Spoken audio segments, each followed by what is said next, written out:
The Face in the Frost by John Bellairs, 5.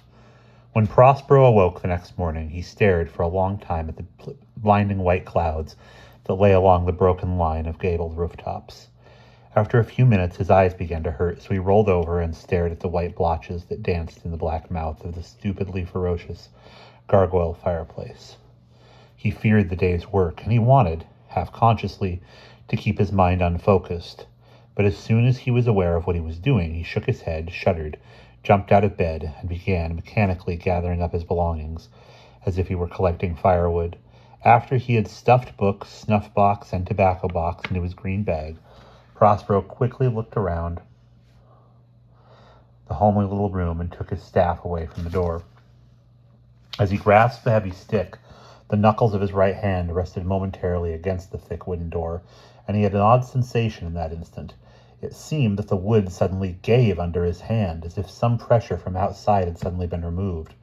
Prospero stood there for a few seconds, and then he pulled the door inward so violently that it slammed against the whitewashed stone wall. No one was in the hall, which was still dark, though it was morning outside. A couple of burned-out candle ends dripped wax beads from their sconces. He went back into the room and lit the bedside candle, which he held up close to the outer face of the door. The wood was crisscrossed over and over with long scratches. Some of them were needle scrapes, others were wide and deep, and one ended in a ragged gouge that must have gone halfway through the door. Prospero dropped his candle. When he could think clearly again, he began to wonder why the thing hadn't climbed in through the window. The shutters had been open most of the night. He turned and went back into the room. The windowsill was the answer to his question. Some superstitious or prudent traveler, days or weeks ago, had drawn a powerful hex sign on the stone sill in rain-blurred yellow chalk. Prospero thanked him, whoever he was, and sat down on the bed. "I wonder if the landlord was disturbed by the thing," he said to himself out loud. This question in its turn was answered by the look on the landlord's face when Prospero went downstairs to pay the bill. "Keep your witch's money," said the old man, staring hatefully at him, "and take your magic out of this inn and out of this town. Do I look tired? Well, I've been up all night praying. I don't know what you brought in here last night, but I hope the other guests didn't hear it or smell it the way I did. I'd call the watch and have you put in prison till we could try you and burn you, but they say you can come back after you're dead. The other one did." Prospero would have explained, but he knew that the response would be another tirade. So he took 3 gold coins out of his pocket and flipped them casually over his shoulder. They shot the length of the room and were embedded deep in the limestone mantel of the fireplace, where they are to this day. On his way out, for good measure, he crossed the eyes of the stone gorgon. As he walked across the square, Prospero thought of his planned investigation of the ruined cottage. That would have to be left to Roger if he came this way, assuming he was alive. Prospero was assuming that his best friend was still alive. It did not take Prospero long to get to the west gate of the town, but once he was outside the thick spiny hedge, he realized that he didn't have the faintest idea which way to go. He hardly expected signs, but on the other hand, what was he going to do? 2 farmers stood by the city gate, arguing about seed prices. He walked up to them, took off his hat, and bowed. "Excuse me, but I am traveling north on foot, and I want to avoid going through the forest you people talk about here. The inn was full of terrible stories about it." One farmer turned and gave him an odd look. "I'm surprised they talk about it at all. But if you want to know where it is, so that you can avoid it, I'll tell you. Straight along that dirt road about 5 miles. If you want to be sure, just step off the road and stand inside the forest a bit. Then get out of it and go on. You're safe during the day as long as you don't go too far in. You'll know when you're in it." He gave Prospero another suspicious look and turned away. The black, mucky road ran straight down the western face of Briar Hill and into a green, shadowy cleft. It cut between 2 banks of shelving, mossy sandstone for about 3 of the 5 miles Prospero followed it, and then it became a weedy ditch about 3 feet wide that wound through scratchy bushes and large, sprouting ferns with scrolled green fronds. After that, the road stopped, no longer a road, just a wide clearing, flat as a lake and covered with hairy, tangled yellow grass that lay close to the ground. And on the other side, the forest. It did not look haunted, especially at noon, this crowded, textured, interwoven wood.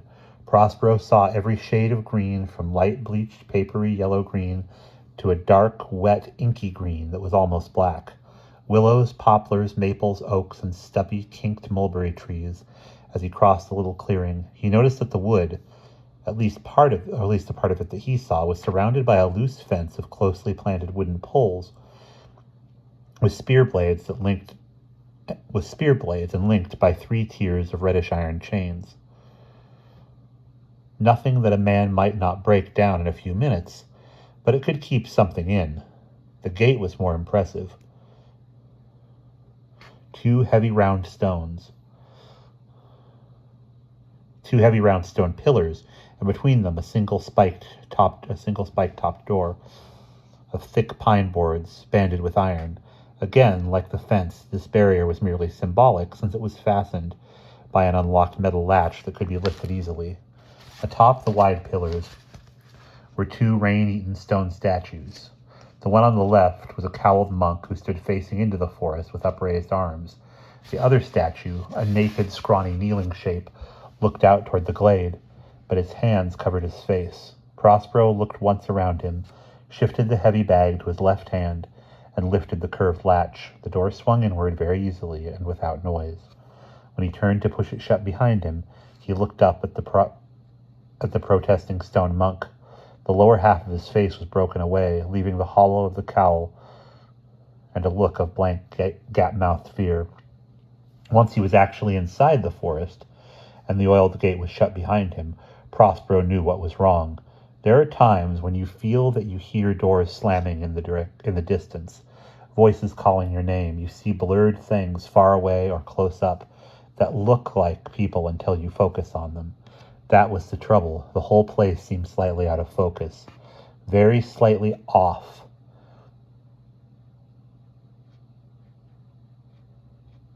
It was as if you were half asleep. There was a buzzing in Prospero's ears, and he had to stare at the tree for several seconds before it looked like a tree and not a leaning furry shadow.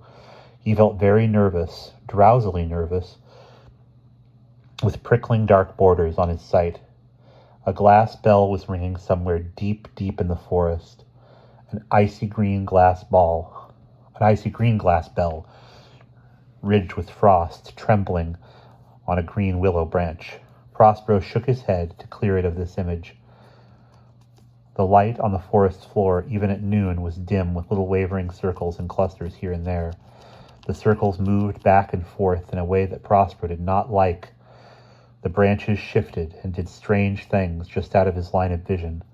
After a few minutes, some of the strangeness went away, but the queasy feeling of distortion was still there. He picked a narrow strip of crushed grass and followed it into the close crowding trees. As he walked along, Prospero noticed more things that he did not like. Clumps of mangy and worm-holed ivy covered what looked like stumps from the fire.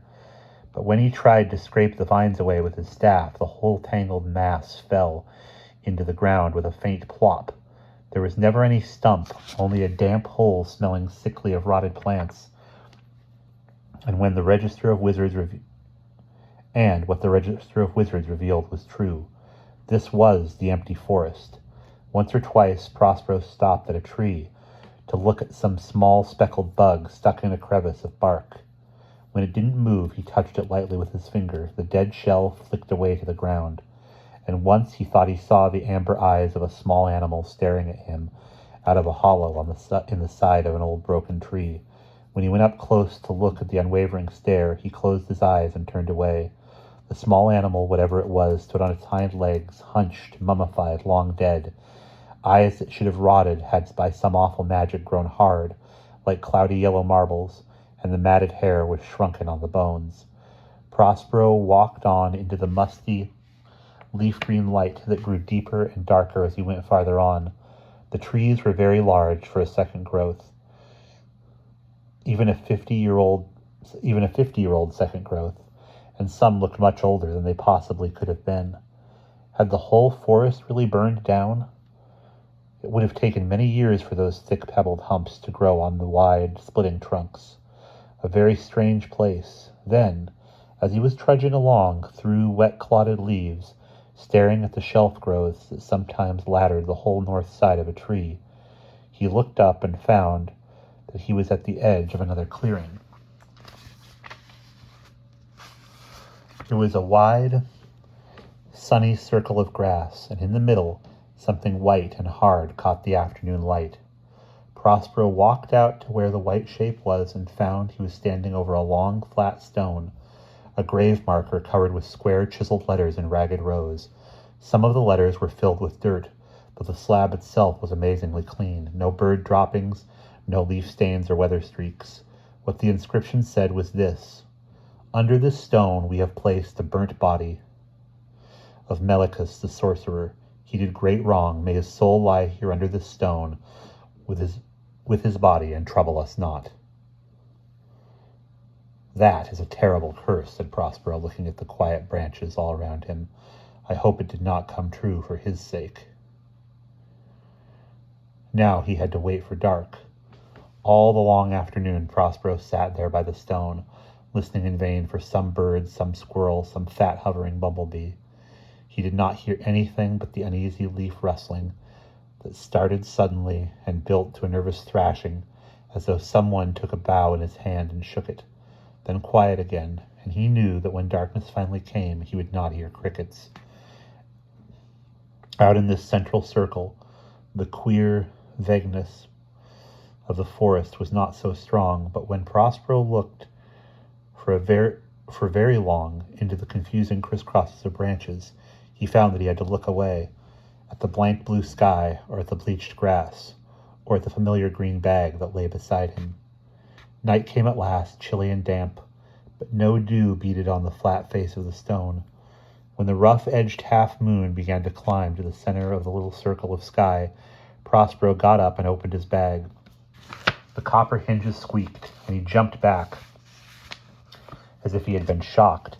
He tried to laugh at his nervousness, but his own dry chuckle only made him feel more strange. He walked back and forth a few times and wiped his hands on his dusty robe, and then he went back to the bag. He took out a pair of brown beeswax candles and lit them, placing them a few feet apart on the carved stone. Between these he opened his large book to a place he had marked the night before. Then he went to the bag again and took out a square glass jar full of saffron-colored chalk powder. Going back to the book occasionally to check the words, he sprinkled the chalk in 2 concentric circles around himself and the stone, all the while whispering verses. Sometimes he would speak a word aloud, and then stop to listen before going on. In the space between the 2 circles, with the same yellow powder, he made signs, Hebrew letters, zodiac symbols, old complicated figures that every magician knew. One wide empty space was left, and in it he slowly wrote, Melicus. First he traced the letters in the dirt with his finger. Then he poured in chalk. He got up, took a compass from his pocket, and sprinkled water from a metal jar to the north, the south, the east, the west. Now he was kneeling over the book again, and he read the same passage aloud 3 times, each time in a louder voice. Finally he stood up and took his staff in his hand. He tapped the name Melicus 3 times and spoke in a firm voice. Melicus, by the power of this circle and the water I have thrown to the 4 points and the words I have spoken, I command you to rise before me. Come forth, you that are dead. Silence in the moonlit circle. And the 2 candle flames burned straight up. Prospero waited, but all he heard was a creaking branch. He spoke the same formula again and again. There was nothing. The moon passed slowly out of the circle overhead, and the candles spread into brown maps on the cold stone. Prospero pulled his bag toward him and put the book and bottles in it. The clink and jostling bottles made him laugh a little. Here he was, in the night, with his absurd fat satchel, stealthily conjuring over an empty tomb. He laughed till the nervousness was gone, and then he stirred around the things in his bag till some of the softer items were on the outside. It wasn't a very good pillow, but he slept. His body was just inside the circle. When he awoke, it was still night, and as he lay there, half asleep, he began to notice the swaying of the branches. They ought to move that way, or they ought not to move that way, was all he could think. The forms they were tracing bothered him so much that he sat up on his elbows. He turned his head slightly and saw that something in tattered moon gray was crawling out of the dark grass at the edge of the wood, a man on all fours making no sound as he scrambled over the dry grass. Prospero closed his eyes and said over to himself, "It cannot come into the circle, it cannot." The man stopped at the edge of the chalk line beside Prospero's head, and when he spoke, it was the voice of a boy, panting and wincing in pain. "I am under that stone. I was a servant. They killed me. Let me go." Prospero, frightened, lying there, staring at the sky, containing only 1 or 2 weak stars, spoke. "I did not call you, but if I can set you free, I will." The boy spoke again. His wet lips were almost touching Prospero's ear. "Go north and kill him. Go north." His voice had an awful rising, wailing sound.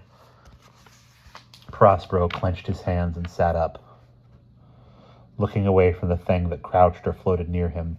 Now he put his hands to his face and tried to think, and finally he spoke the words he had to speak, one at a time in a shaking voice.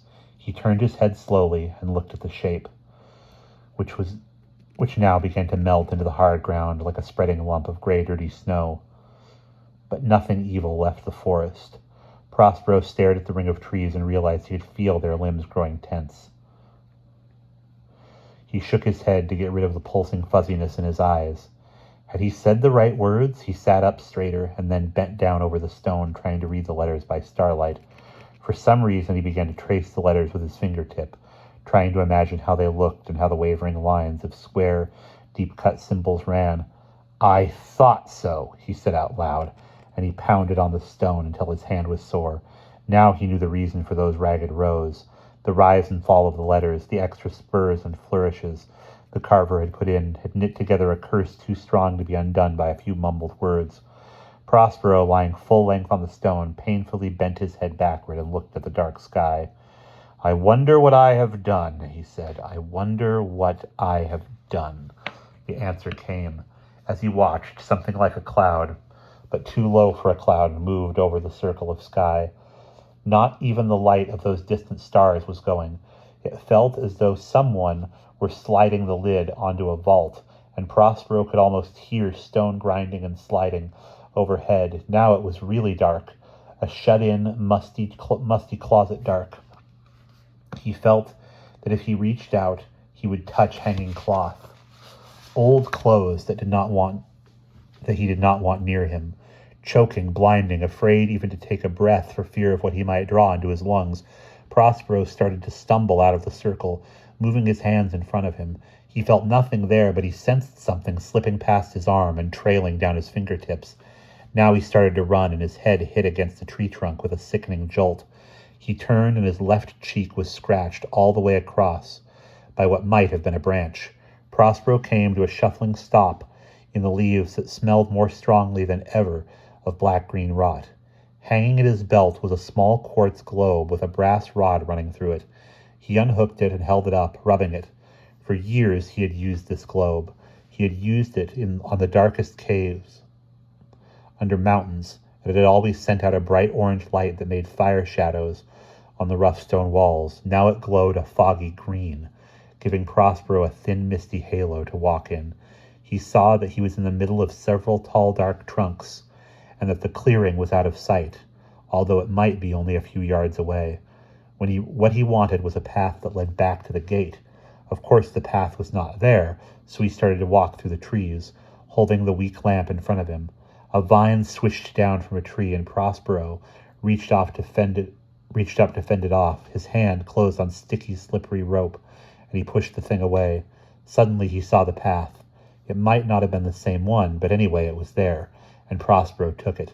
The hooked branches pulled back as he walked along in the black silence. No noise now but his soft footsteps on the flattened grass. It seemed to be the same path. At least he thought he recognized the little black bush that grew almost across it. As he approached the bush, it slumped across his way with a rustle and what sounded like a little cry. He stopped and probed at it with his toe. It squeaked and ran away, and then there was a hand on his arm.